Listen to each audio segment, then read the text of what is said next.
All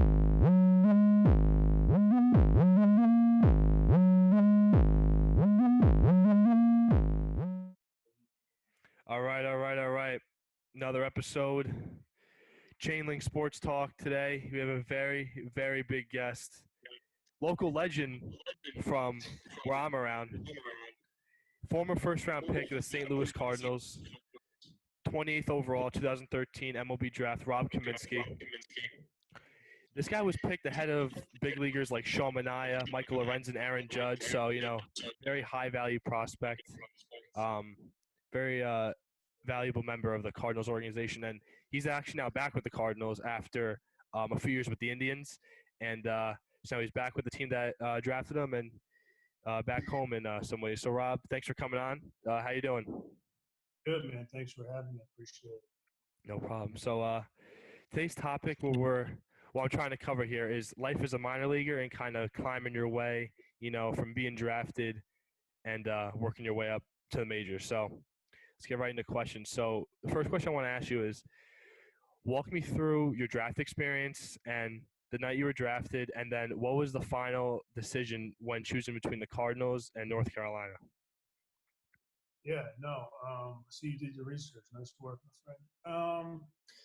Draft night was pretty that was seven years ago now. It was pretty wild. We had some people at my house for the draft itself, and then afterwards we went to a restaurant in town that my mom rented out and did all that stuff. So it was awesome. Honestly, I knew I was going to the Cardinals 10 minutes before the public knew. I didn't know much.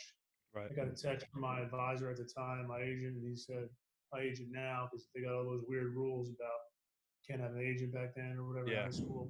Yep. So you're wearing Cardinal red. What the hell are you talking about? And you get signed with the Cardinals at 28th pick. I said, all right, sounds good to me. And then, went out and made a good time, had a fun night. It's a special time for more people than just myself. A lot of people made a lot of sacrifice for me growing up.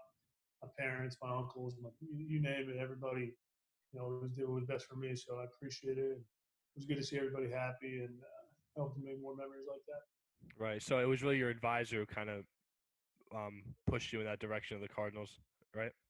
Yeah, no, I mean, it was I wouldn't say I was definitely not going to college, but I wanted to get my career started. I love baseball. I love and there's so many risks with going to college. I mean, I've had numerous injuries in pro ball, but I was lucky to already be an affiliate and have the best training staff, have the best, rehab team and all that. And it just worked out. So it was a pretty easy decision, to be honest with you. Okay, gotcha.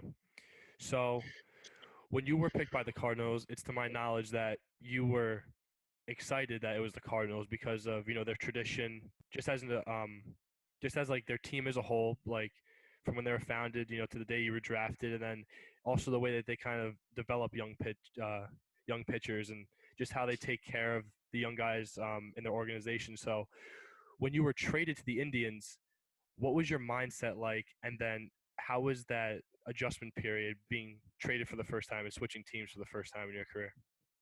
Yeah, it was. I was actually on a bus trip. We were on the road and we were playing the Brewers, I think, in the Florida State League.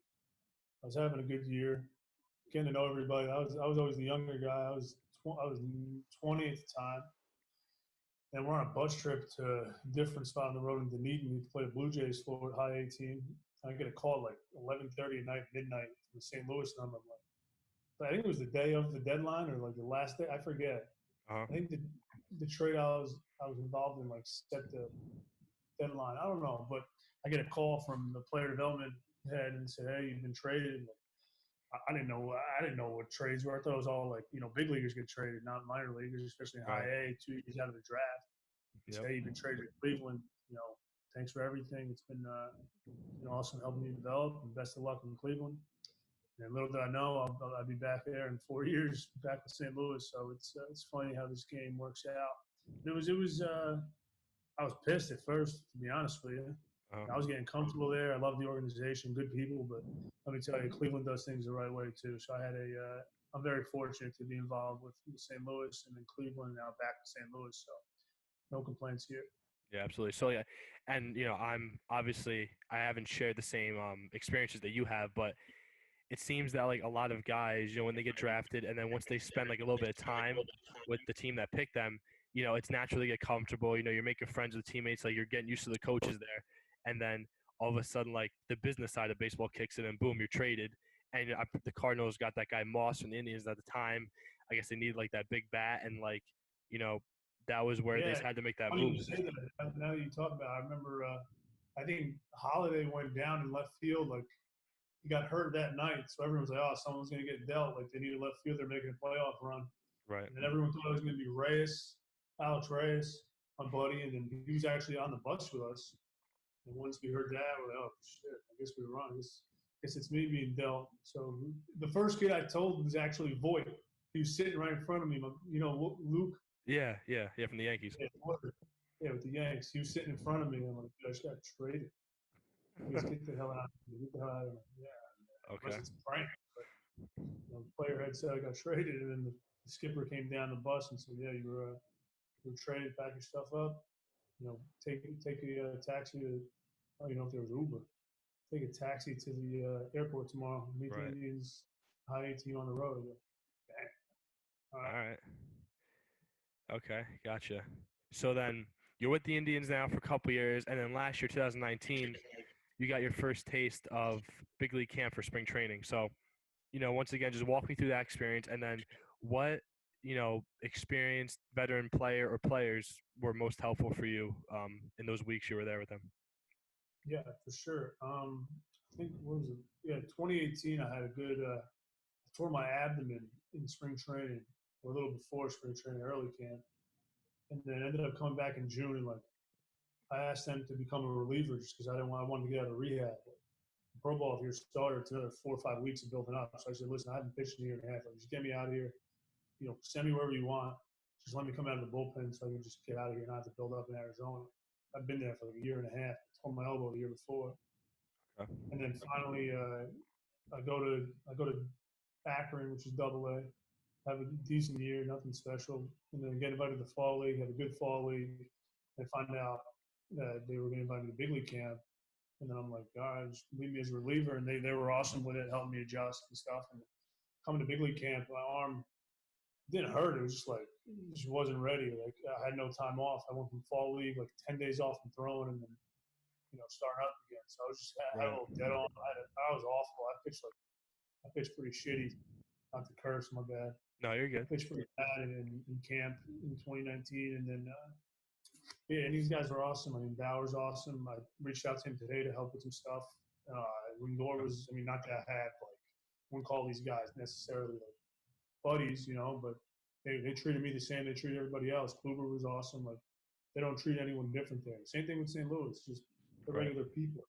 You're in the Yeah. clubhouse with them. They respect you. They want you to help them win. They can Absolutely. help you. They will. I'm sure there's pricks everywhere, but at least the two organizations I've been with, everyone's been awesome. I don't know if that's a culture thing or you believe in that stuff, but everybody's been cool with me. That's good though that you've had those experiences and those connections with those guys. But Yeah. so I guess my next question you already kind of answered. So now that you're back with the Cardinals, you're switching more to the a reliever side. Is this because of the injuries you've had and you just kind of want to maintain your body more and like less workload on your arm? So why the change now that you're back with the Cardinals? Yeah, once Cleveland let me ride with that, I kind of just ran with it, and I had some good months. Had an awful August last year, and then St. Louis, my contract ran out, so I was a minor league free agent. Okay. It was my sixth season, so it ran out, and I could sign anywhere. And the agent talked to St. Louis the first night they were allowed to reach out, and made an offer and whatnot. A couple weeks later, and it just worked out. So I signed there, and they said we want to keep you as a reliever, and I was thrilled to hear that just because my elbow holds up much better as a reliever. I went back to back in 3 or 5 days. Whatever they need me to do, I could do. And this is the best I've felt in, honestly, probably since 2014, Uh-huh. maybe probably 5 years. So 6 years. So I've been feeling unbelievable. So this stoppage sucks, but I guess there's more important things in baseball. But Yeah. hopefully get back out there soon. So was it something where it was kind of like a lingering injury when you were starting, or did it kind of come on more sudden and then you kind of kept on pitching through it? So what Yeah, I was mean, I that was like? young. I was young and pretty dumb. I had a back strain, had a lumbar strain in 2016. Came back, like, got an injection and whatnot. Came back, pitched well, threw like 140 innings that year, I think, including playoff, 150. And then 2017 had a good spring training, minor league camp, like early camp or whatever. And I felt like a tweak in my elbow my last start. I think I did 4 innings at the Brewers minor league side, and just didn't feel right. Broke with Akron, just didn't feel right again. And then finally got an MRI and said, "Hey, like, you have a torn UCL. You got a high grade sprain." So it was either surgery or try an injection, and I tried the injection and it worked out.